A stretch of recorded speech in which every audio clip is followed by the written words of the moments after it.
Okay, so last time or last month we started the chapter of mistakes related to business transactions. And we spoke about a few things like selling what a person does not possess without authorization from the owner. And we said how, for example, drop shipping or selling an item that you don't actually own could be an issue. And we said that unless it's something that is clearly defined in all aspects, then it could be something that is allowed based on permissibility of selling, which is called bay' al-wasf. And then we spoke about selling an unknown product. And we said that selling means a transaction. And so sometimes you have some Muslims who fall into this.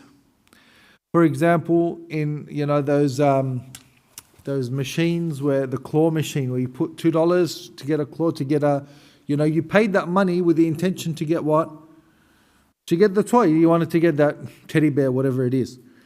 So when it comes to transactions, what you pay and what you receive should be known. Can't be something unknown. Or for example, you buy like a lucky dip, a bag, you don't know what's in it. Or for example, some of those auctions that they have at the airport or whatever, from lost items, whatever, they sell you a suitcase, they've never opened it, they don't know what's in it, you don't know what's in it. You buy for $100, could be worthless, it could be worth thousands. It's like betting. Another example of that is, as we said, sometimes some of these Eid games, the sideshow games, what they call them, sideshow games, where if you get a rubber ducky and you fish it out and you pick it, and if you get that number, it lines up with a number of a toy or whatever. This is something, it's unknown. You don't know what you're going to get. You could get a little, rubber, or you could get the big teddy bear. Everyone wants to get the big teddy bear, right? That's why they play it. So you're playing for something that doesn't, it's not specified what you're getting. So the price is specified, but the item is not specified. And it works the other way around, where the item is specified, but the money isn't specified. This happens sometimes especially when you go overseas. You ask someone for something, they say, "Oh no, take it. Give me whatever you want." Or you go on a taxi ride. I want to go from here to Bankstown, for example, on a taxi. Oh, it doesn't matter. How much? Oh, don't worry. Until when you get there, how much? He wants $100. Oof, $100. It's too much. Right? And it comes and makes a problem, and sometimes it's a way of scamming people. So this is not allowed. It's not allowed. And especially they take advantage of you being a tourist. You don't know the prices. Or for example, it's like, I've got a family or kada. You can't do that. Work is work. You're paid for the work. Someone wants to give you extra, they give you extra. But you can't sort of scam people like that. Anyway, that's something we spoke about last week. Or selling a product without clarifying a known defect. So if you know there is a defect with something, you must clarify it. Especially if something that is a sort of a major defect, and if it's known, it's something you don't know. Let's say, for example, you didn't know there was a problem with the car. For example, the person drove it as he drove it off one day. Next day, he calls me. He said the engine exploded. The engine was defective. I didn't know. In that case, you're not. But if you knew it was defective, it was going to blow up any day, and you just want to get rid of it, so you don't have to deal with the problem and replace the engine, and you sold it, then this is not allowed. So if you sell someone something that's defective, he has a right to return it, or has a right to pay the difference. The difference in the cost of, say for example, to replace the engine. Let's say the engine costs $5,000, sold him the car for $10,000. He's got a right to cover the cost of the engine, because you sold him, because he was supposed to buy it with a working engine. Anyway, so these are some things that we spoke about last week, that, as we said, that these are mistakes that Muslims would fall into. And unfortunately, even as we said with the games and so on, even in the Muslim festivals and the Eid shows, the Islamic Eid shows, they have these things. And we told them, we advised the brothers not to do it. They say, because everyone gets something. We say, even that it doesn't make it halal. They get something, but it's not known, it's not specified. With any transaction, what you pay and what you receive from must be known. If there is unknown, it could be this, could be this, could be this. This is not allowed. This is not a valid transaction. But some brothers ask, let's say for example, I play the game not for the prize. I play because I want to play the game. I want to do target shooting or the hammer and see how strong I am and see what point I can get. If you play these games for the sake of the game, and the prize is not like you pay for a turn to play that game, there's no problem with that. Okay, like when you pay for a turn to ride on the camels or to ride, and you're paying for something. The gift is not the main objective. Okay, in that case it could be, and it could be something that's permissible. It's like, for example, sometimes when you buy cereal and a toy comes with the cereal. You're not buying the cereal because of the toy. You're buying the cereal for the cereal. The toy is something extra. There's no problem with that. Unless you buy 500 cereal packets so you can get that particular toy that you want, this becomes a problem. Okay. Anyway, next issue that we find a lot of Muslims falling into errors in is selling old gold with new gold and adding a fee. This is very, very common. Maybe a lot of brothers, they're like, what are you talking about? Selling old gold for new gold and paying a fee? They don't know what you're talking about. I didn't know. Until once, when I was in Medina, my auntie came for Umrah. And I went with her to go gold shopping. And that's what she did. That women, especially women, they like their gold. What they do is that they get their old gold. Maybe it's pieces that, like the buckle doesn't work properly, it's broken, or it's like a bracelet or a necklace or something, or it's twisted. Or for example, the design is old, she wants to get new, or she's had it for a long time, she's got bored of it, she wants something new. So she'll take the old gold and weigh it, see how much it's worth, and they'll say, okay, this is, say, $3,000 worth. So you can buy something that's worth $3,000, but it's going to be less of weight. So let's say, for example, now gold is about $100 a gram.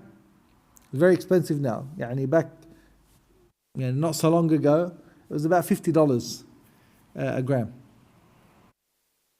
Subhanallah. Anyway, so let's say, for example, someone has 100 grams of gold. All right, so it's like $10,000. So 100 grams of gold, they sell it. They say, okay, we sell the old gold for $90. So now it's going to be $9,000. And then I want to buy this gold, same 100 grams of gold, this bracelet and necklace and so on, 100 grams of gold, they sell it for 10,000. How? This is gold and gold. 100 grams of gold, 100 grams of gold. This old gold, you say you'll buy off me for $9,000, and the new gold you sell it to me for $10,000. So a lot of people, they see that and they say, oh, that makes sense because this is old, this is new. But still, gold is gold. I say because the craftsmanship in it. Because the old gold, what they'll do, they'll crush it and they'll melt it and they'll make new things with it. Because gold doesn't waste. Always its value is intrinsic. That's why gold is very, very important. I saw something recently that if you value things on gold, it doesn't change.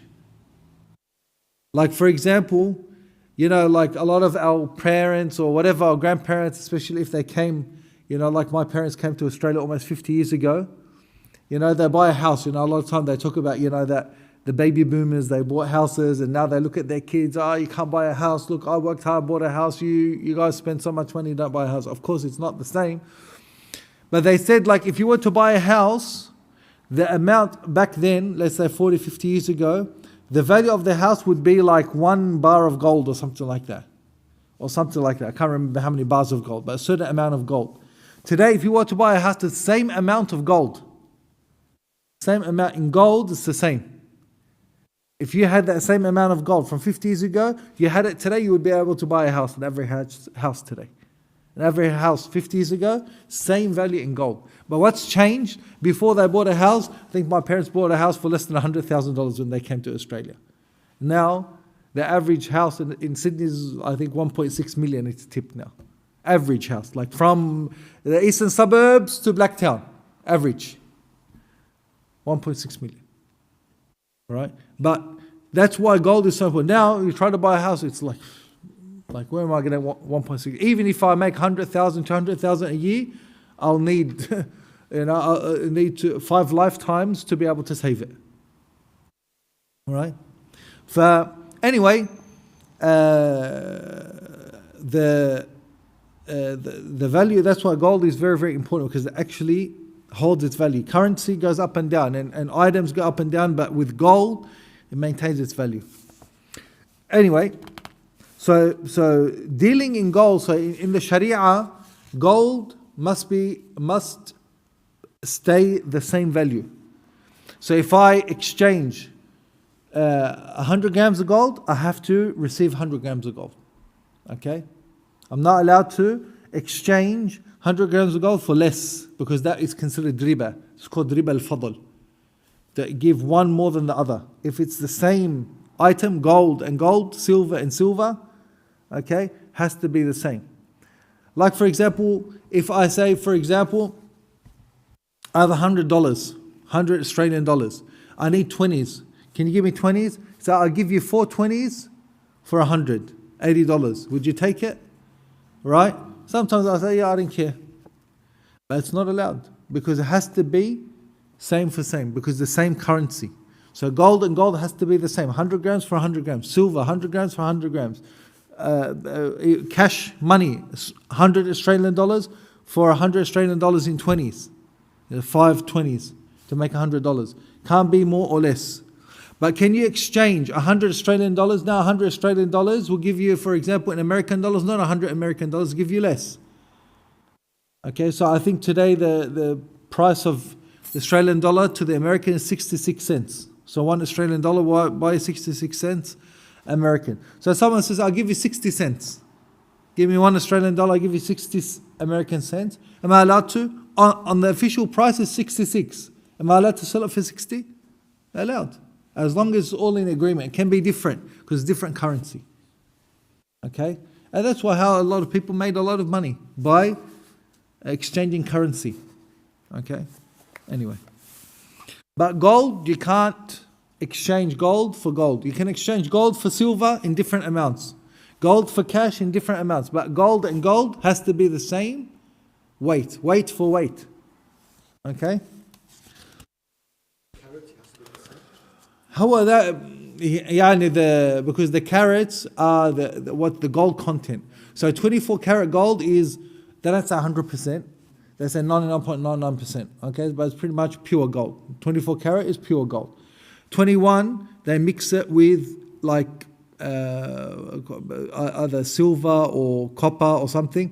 And why they do that is to make it stronger, to make it harder, because gold is very soft. So if you're going to make a pure gold ring, it'll bend. Like just pressing on it will bend. Sometimes it'll break if you put too much pressure on it. So that's why with certain things, that won't be 24 karat gold. They'll 21, 18, whatever.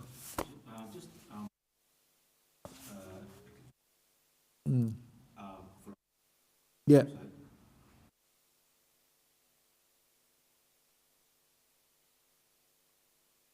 That has to be something specified.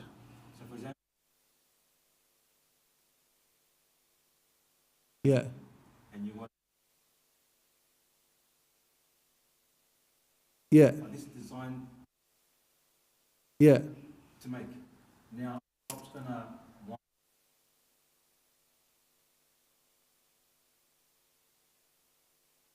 Some gold. This is why gold trading, especially when it comes to jewelry, is very, very complex. That's why our Sheikh Talal, he said that's why the Muslims traditionally would not engage in jewelry, dealing in jewelry. In Islamic history, Muslims didn't get involved in it because there's a lot of riba involved in it. That's why even in a lot of Muslim countries, the number one gold dealers were not Muslims in Muslim countries, traditionally. Now it's different.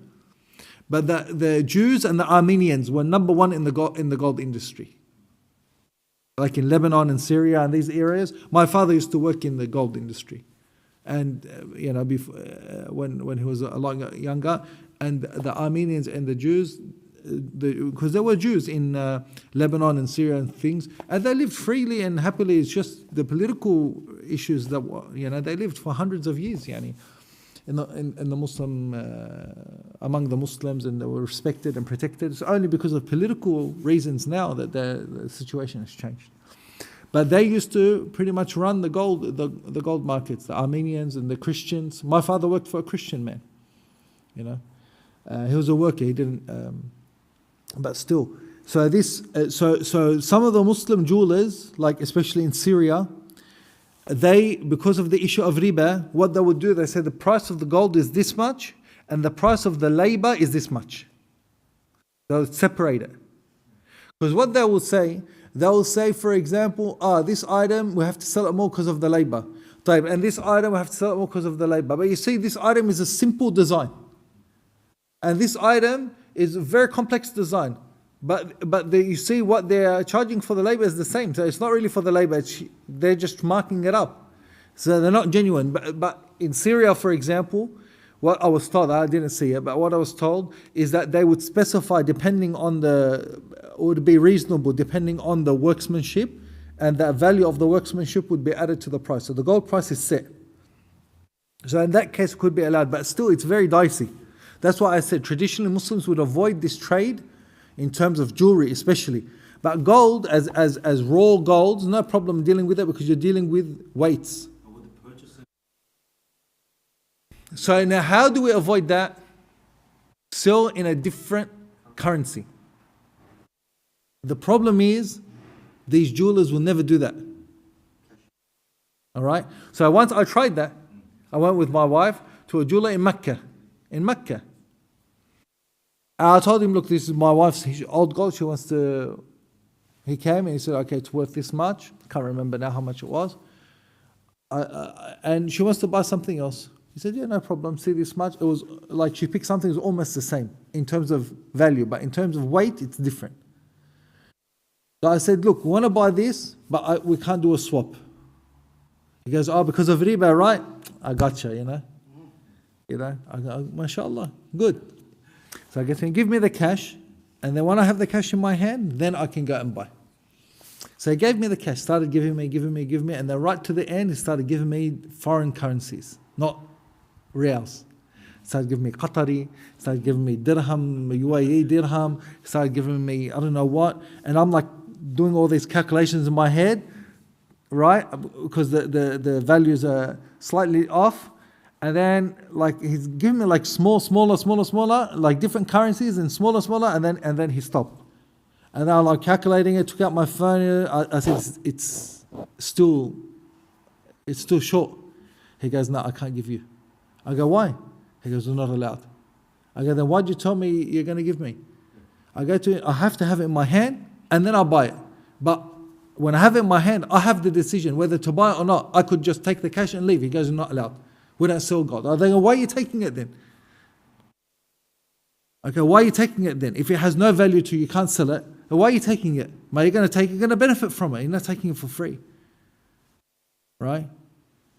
No, this is the policy. And so this is what they do. And then I told you the story when I was in Medina. I took my auntie and she's exchanging her old gold, buying new gold.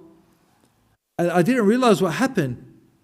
I didn't realize, it was my first real experience in going to a jewelry. And then I realized, I go, this is riba. Later, and then I spoke with my Sheikh Jalal, and then that's what he said to me. He goes, yeah, this is very common, unfortunately. This is riba that happens.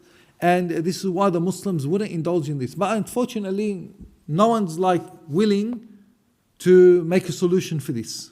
Because what they do, they make like they double dip on the profits. You know what I mean?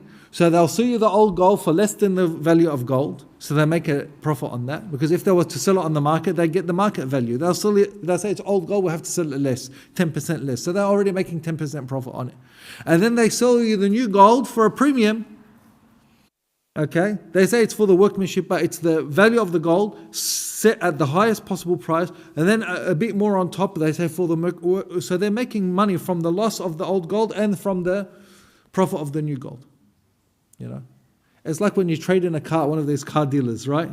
They go, yeah, we'll give you a deal. We'll buy your old car for 10,000, and then we'll sell you the new car. But they're ripping you off on the trade-in price, and then they're making a profit from the new vehicle that they're selling you. So they make money here, they make money here. And then as well, if not Muslims, but inshallah Muslims don't do that, but then they send you over to the office of the finance, and then they get a cut of the finance deal as well.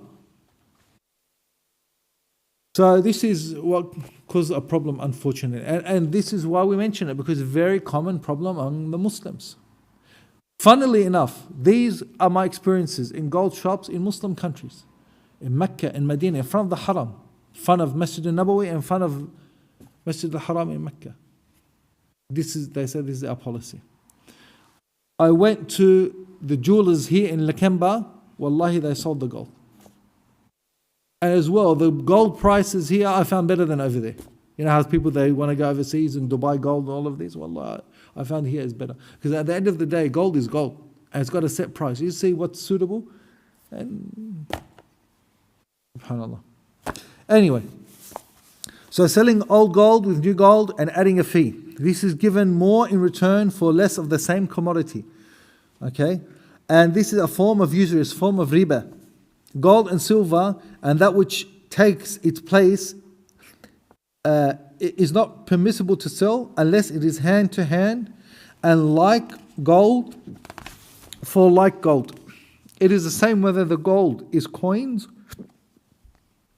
either coins gold or molded gold, like molded into jewelry and so on.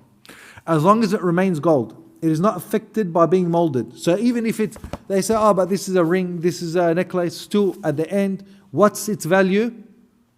Its weight. You know, they say, the workmanship, you buy that workmanship gold, let's say you buy that bracelet or that thing for, $5,000 or whatever, you come tomorrow, what would he sell it to you for? If you want to sell it back to him, what would he buy for? He says, this is old gold now. You bought it yesterday. He'll sell you the gram for $90 a gram. He'll buy it back off you. And he says, we're gonna crush it and break it or whatever. But that's why these things in Islam we go by the weight. The workmanship doesn't have consideration. Okay? Because they don't have consideration. Similar as well, as a side note, the diamonds. Diamonds have no value. And what gave diamonds value is just the marketing. What did they sell? You hear diamonds, what's the next thing that comes in your head? Diamonds are what? Diamonds are forever. Diamonds are a girl's best friend. Have you heard that one before? That's a marketing. Diamonds are a girl's best friend. So now you think of buying a ring for your fiance, you want to get married for your wife. What do you want? A diamond ring, diamond ring, diamond ring. Diamonds are just rocks. They're literally worthless. What gives them worth is just the marketing, just the name. That's why you buy a diamond ring. Wallahi, people have bought diamond rings, $10,000 or more. Then they break up. They come to sell it or whatever. The sister, for example, she doesn't like the ring or whatever, it brings too much attention or whatever. Goes to sell it, wallahi, $500. Because what is the value? But this is 1 carat, this is diamond. All of the diamonds, the big diamond, 1 carat, the little diamonds, all of that is excluded and subtracted from the weight. The only thing that really has weight is the metal, the actual the gold and the proportion of gold even. So if it's mixed, for example, white gold or whatever, or if it's a low carat gold, then only the value of the gold is given. Everything else is pretty much worthless. Diamonds have no value in the resale. That's why I did the smart thing. I didn't buy my wife diamond. I bought her zirconium. Right? Watch, so for example, Rolex. Mm. If you buy a $30,000 watch,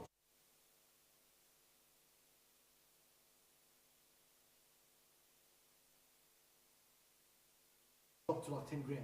Because of the diamonds you put on it. So it's not like original.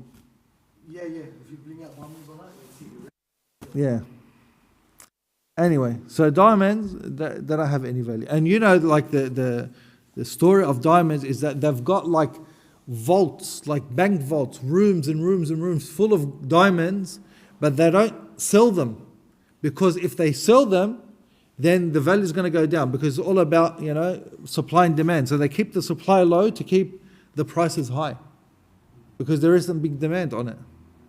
But really, if they were to put all the diamonds that are there to make them available for people, they'll be as cheap as chips. They're literally rocks. And from a chemical perspective, diamonds are pure carbon. Pure carbon. So fahma and a diamond is exactly the same. Fahma is pure carbon, right? Charcoal. And a diamond chemically is exactly the same. This is pure carbon, this is pure carbon, but it's just the chemical structure, the way it's structured. One makes subhanallah, one's black, one's subhanallah crystal clear, sparkling. And charcoal breaks, and the diamond's the strongest structure in existence. Subhanallah fi khalqu. And that's like the ummah as well. The ummah, if it's not structured properly, it crumbles like carbon. And if the ummah is together and united, nothing can break it. Anyway, the Prophet ﷺ, he said, لا تبيع الذهب بالذهب إلا مثلا بمثل ولا تشف بعضها على بعض. Do not sell gold for gold except like for like, and do not let quantities differ. Okay, so 100 grams for 100 grams, 1 gram for 1 gram. Can't say this is old gold. At the end, it's still gold. Gold is gold. Sahih Muslim, the wording is لا تبيع الذهب بالذهب ولا الورق بالورق إلا وزنا بوزن مثلا بمثل سواء بسواء. Do not sell gold for gold and silver for silver, weight for weight, or of the same quality. Okay? No. You know when you're sick,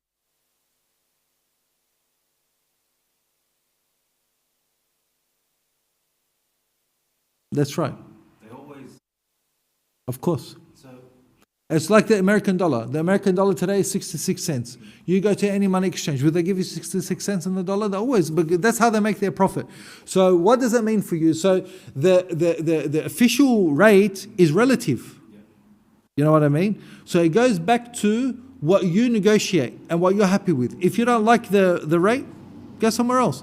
That's why, like when you go overseas, you see the Australian dollar. For example, when you go to Saudi, you go Hajj or Umrah, how much is the Australian dollar? 250 riyal. You go to another place, 245 riyal. You go to another place, 260. You see, 260, you exchange your $100 to get 260 riyal. Correct or not?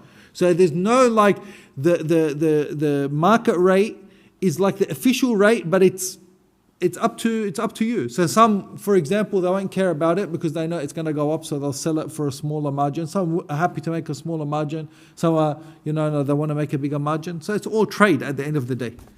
Okay. when you're selling, it's fine. Yeah, as long as it's a different currency, you're allowed to sell as whatever you like, whatever you agree with. But if it's the same currency, gold for gold, silver for silver, dollar for dollar, Australian dollar for Australian dollar, American dollar has to be the same. Okay? But anything else, even I can sell, for example, 1 gram of gold for 1,000 grams of silver. No problem. Whatever we agree to. But it can't be gold for gold to be any differentiation between them. But whoever wants to buy new gold, they have old gold, they have old molded gold, then let them sell the old gold for a price. The old gold, sell it for a price, $1,000, you take the cash.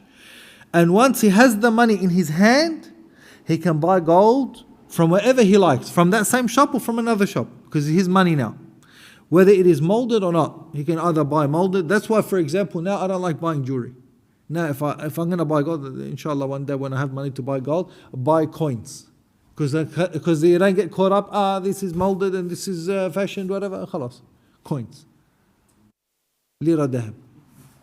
And even they can make it into necklaces and they can make it into rings and things like that. Okay.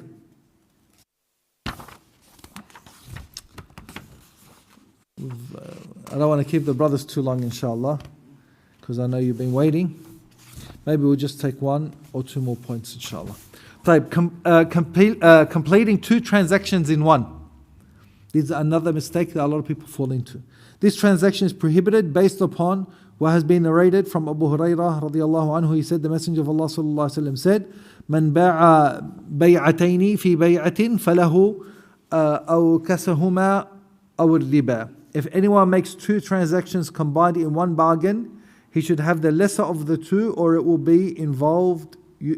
have involved usury. Abu Hurairah radiallahu anhu said, نهى رسول الله صلى الله عليه وسلم عن بيعتين في بيعة. The Messenger of Allah صلى الله عليه وسلم forbade two transactions in one. Ibn al-Qayyim rahimahullah said, this is when a person says, I will sell you this merchandise for 10 in cash or 20 in installments. This is a a'ina transaction. A'ina is a form of riba. So this is common. You say, okay, if you want to buy this in cash, it's $10.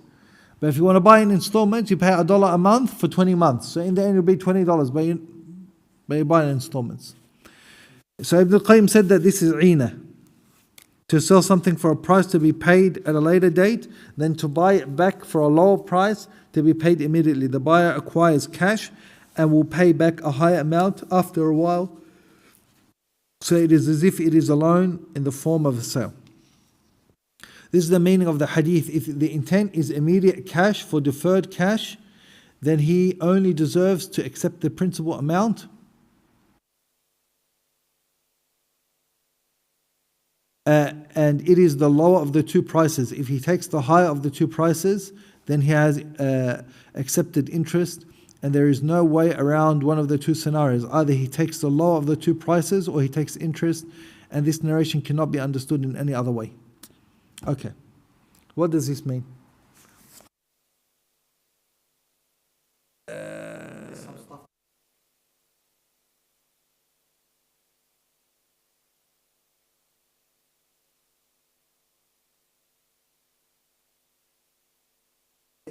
Now here, al-'ina, let me explain to you. So normally in riba, I loan you 1,000, I want more back. Correct? But that's clear riba, we don't want to do that. So people get smart. Alright? So I say, for example, I have this book. Okay? Buy this book from me for $1,000. But on condition, you buy the book back from me for $1,200 in installments.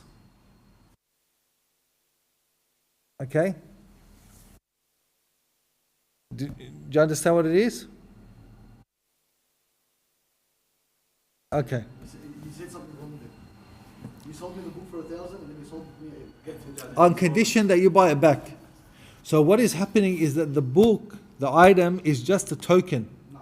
But what's really happening is that is using it as an excuse to get more money back. So normally, for example, I would say to you, here's $1,000, and then pay me back $1,200 after a month. Okay? So what I say to you, so to not do that, I say to you, for example, your book, I buy it from you for $1,000. Okay? And then I'll sell the book back to you for $1,200. So it looks like it's two separate transactions. But why it's I'll buy the book from you for 1,000 on condition you buy it from me for 1,200 in installments. Okay, so this is two transactions in one. بيعتين في بيعة. But on paper, it's correct. But if you look at it, you see it's riba. It's just trying to go. Yeah, so this is what is called bay'ul 'ina, and this is what the Prophet ﷺ, he said that the ummah will fall into towards the end of time. They'll find a way around loopholes to get into riba. إِذَا تَبَايَعْتُمْ بِالْعِينَ. Right? And this is a big problem with some of the so-called Islamic contracts. Okay? So you want to buy this house, so the bank will come and buy the house, and then they say, I'll sell the house back to you for a higher amount.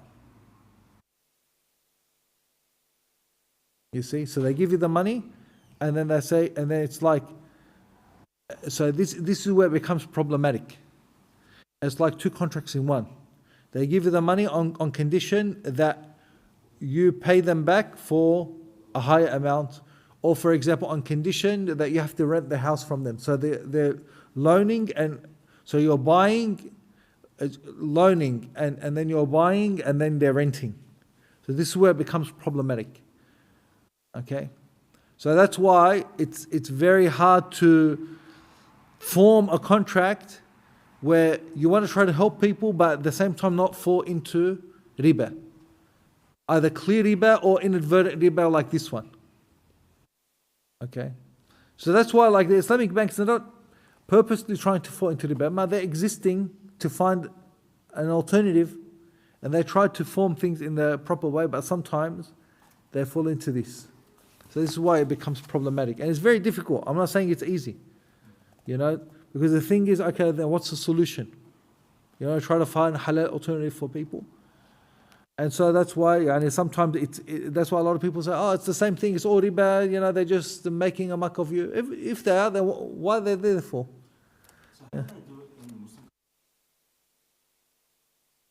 Muslim? A big issue is having the cash. The problem is these Islamic banks, a lot of the problem is that I have the cash. So that's why in Muslim countries, because the Muslim country has, or they have a big economy, they have a lot of assets, they're able to give loans. But how they do it, to be honest, I'm not sure. I'm not an expert in it, so I can't really comment on it. But they do it in a way that, inshallah, it's more. I know, for example, what they'll do is that, for example, they have Islamic banks, okay, and then so they've got like people investing their money, and then they use that money for trade, not riba. And the people invest their money, like when you have your bank account and they give you interest, they give you proportions of profits of these investments that they do. So it's more that they enter like tijara agreements. But how that happens and the details of it, I'm not sure. So I can't really answer. But one of the major problems between banks in Australia and banks overseas is that they've got access to funds more than here. And so what some people have tried to do is link up with banks overseas to have access to their funds. But as far as I know, no one's been successful in that. There's been a lot of wishful thinking and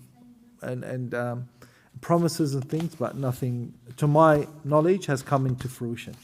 We'll take one more, inshallah, we'll end for today. Selling impermissible merchandise such as cigarettes, magazines with pictures of women, cigarette advertisements, indecent films, machines and devices that are used for impermissible acts, or selling of books that contain passion or lowly ideologies. Okay, so this is another thing that Muslims sometimes may deal with, okay, and that they don't think is haram or whatever. Okay, the scholars have said that selling items like those mentioned is not permissible. The tribulation caused by these, this is a book back when people used to buy magazines and movies, but now there's other things. So selling people things that facilitate that sort of thing comes under that. So the tribulations caused by magazines and movies is tremendous, and its prohibition is clear.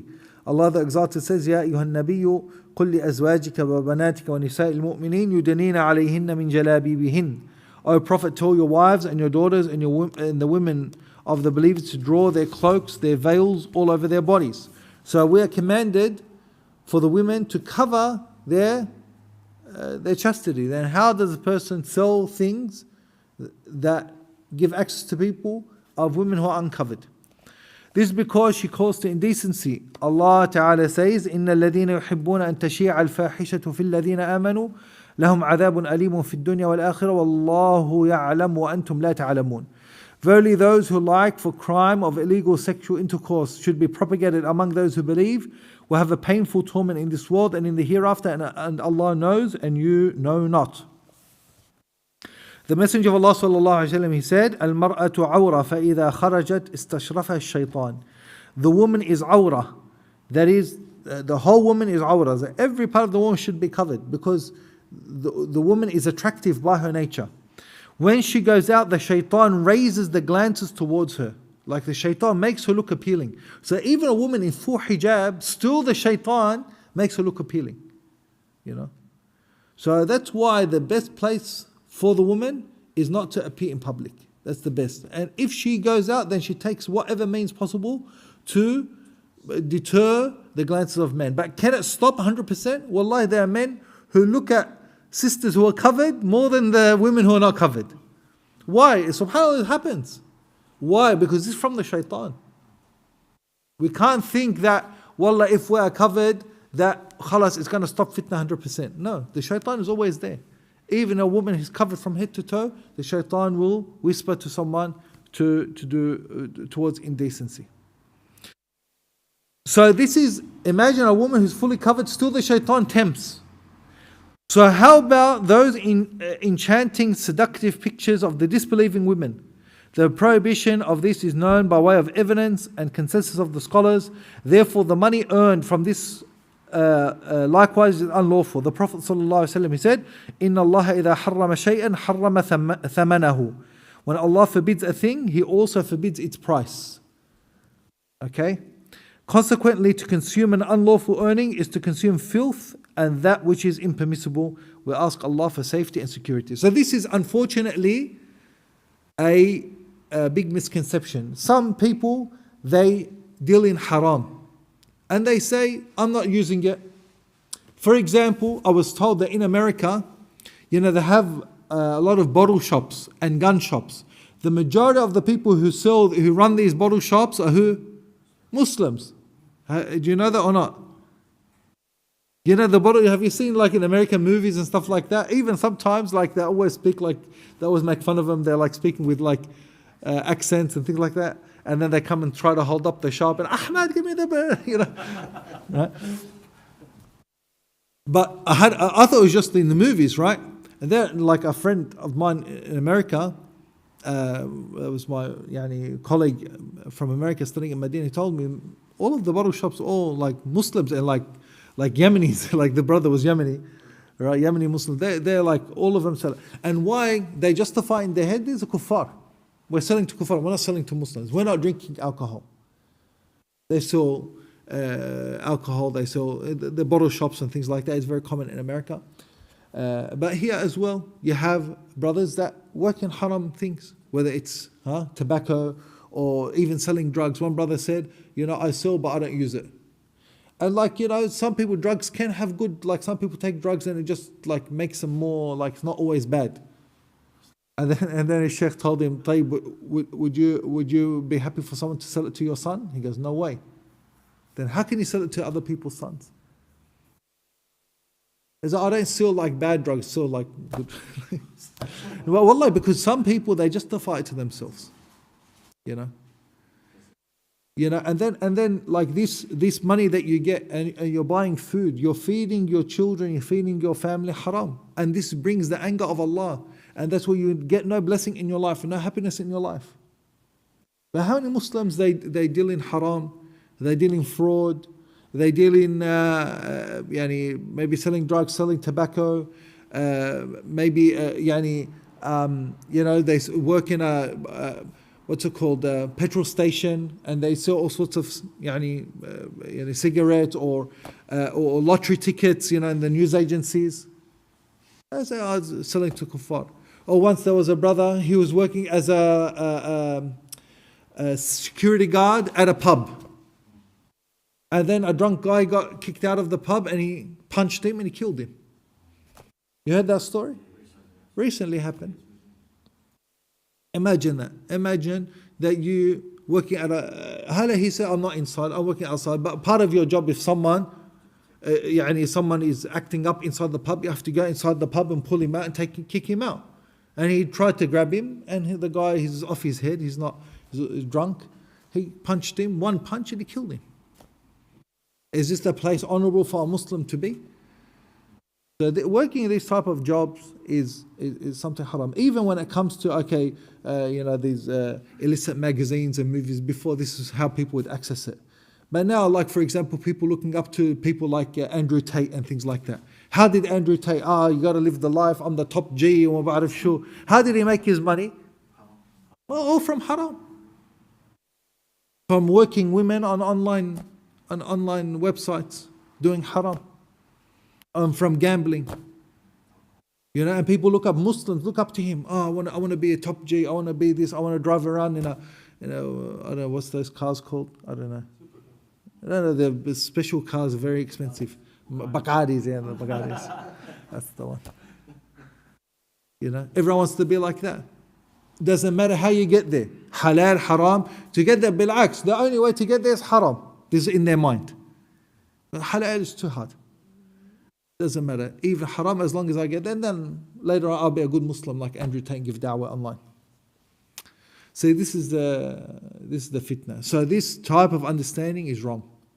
That any income, any trade with something that's haram is haram. Doesn't matter how you justify it. Oh, it's not that bad, and like it's not my fault. People, these things could be used for good, it could be used for bad. You know, I'm selling it to kuffar, non-Muslims, and they don't believe in halal and haram. These are all false justifications.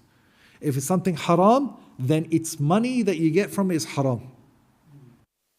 Okay, so stop here, inshallah. Subhanakallah wa bihamdik. Ashhadu an la ilaha illa anta astaghfiruka wa atubu